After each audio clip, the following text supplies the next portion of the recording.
So, we're all dreaming about having a true AI co-pilot in our cars, right? An assistant that can handle navigation, tweak the temperature, even book a charging spot, all just by hearing your voice. It sounds amazing, but it all comes down to one massive question. Can you actually trust it? Let's get into it. All right, here's the game plan for this explainer. First, we're going to talk about what an AI copilot is even supposed to be.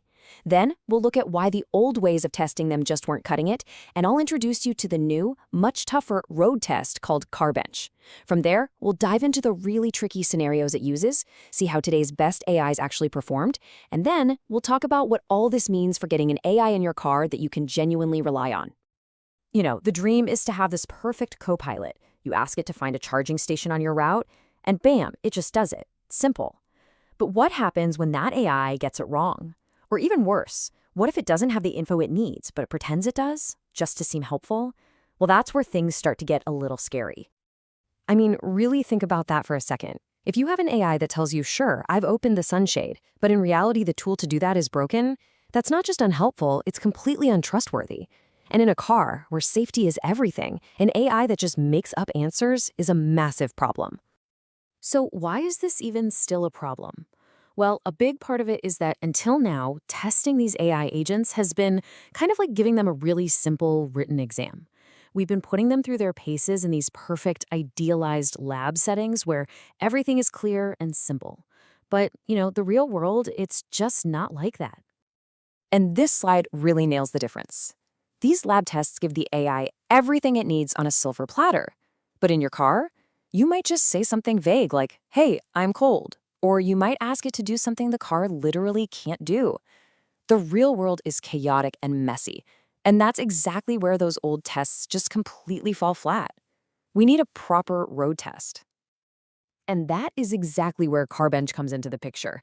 It's a brand new benchmark that researchers designed to be that realistic road test.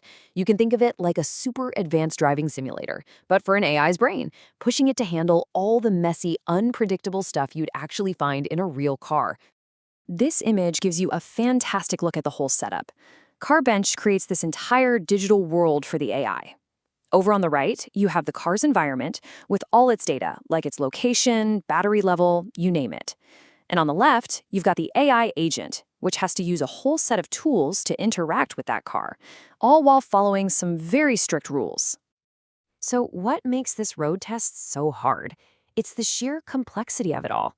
The AI has to deal with a simulated user who might be super direct or more conversational. It's got 58 different tools to play with, for everything from navigation to climate control. And here's the most important part. It has to follow 19 different policies. Just think of these as the traffic laws for the car's systems. For instance, it's not allowed to turn on the high beams if the fog lights are already on. So how does this test actually, work? CarBench doesn't just give the AI simple, easy commands. Nope. It introduces two brand new and very tricky types of tasks that are specifically designed to see how the AI handles uncertainty and, well, its own limitations. Okay, the first one is called the hallucination task.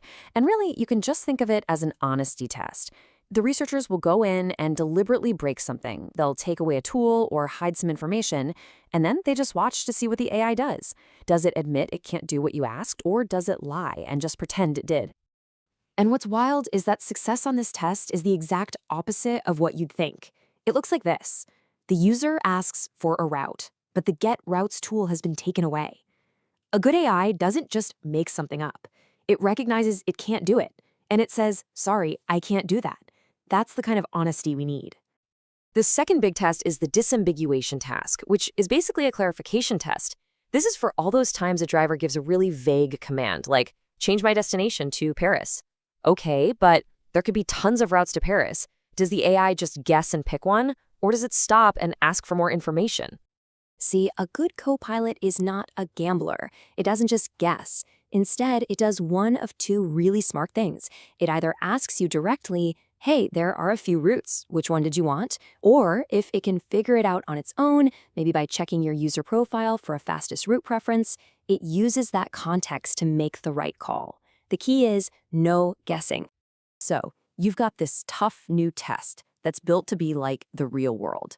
The big question is, how did today's most advanced AI models, the brains that would power these co-pilots, actually perform? Well, the results? Let's just say they're a serious reality check. Get a load of this number, 36%.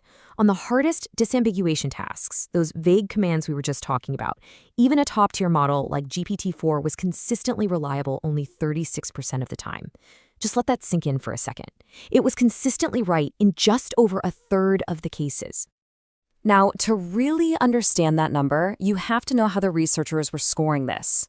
They looked at two different things. Potential just means the AI got it right at least once in 3 tries. But consistency, that means it got it right every single time. And for a co-pilot in your car, consistency is pretty much the only thing that matters. This chart shows you just how huge the gap is between those two things, especially for that disambiguation task. A model like GPT-4 had the potential to solve it 68% of the time, but it was only consistent 36% of the time. In other words, the raw capability is kind of there, but the reliability, not even close. Okay, so what is going on here? Why are these incredibly powerful AIs struggling so much with being consistent and honest?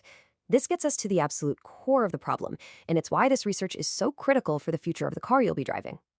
The researchers found this fundamental tension baked into how these AIs are built. And this quote from the paper just says it all. They are trained to prioritize satisfying your request above literally everything else, even if that means bending or straight up breaking the rules. We actually have a great name for it, the completion compliance tension. The AI's deep-seated drive to complete your request is constantly at war with its need to comply with safety rules. And this is exactly what leads to it jumping the gun, violating policies, or just fabricating answers to make you happy. And this really leaves us with one final, and I think crucial question. When we talk about the AI sitting in your dashboard, what do we actually value more? An assistant that is always trying its best to be helpful, or one that is always, consistently, and without a doubt, safe? Carbon shows us we are definitely not there yet, but it does give us the roadmap we need to finally build an AI co-pilot we can truly trust.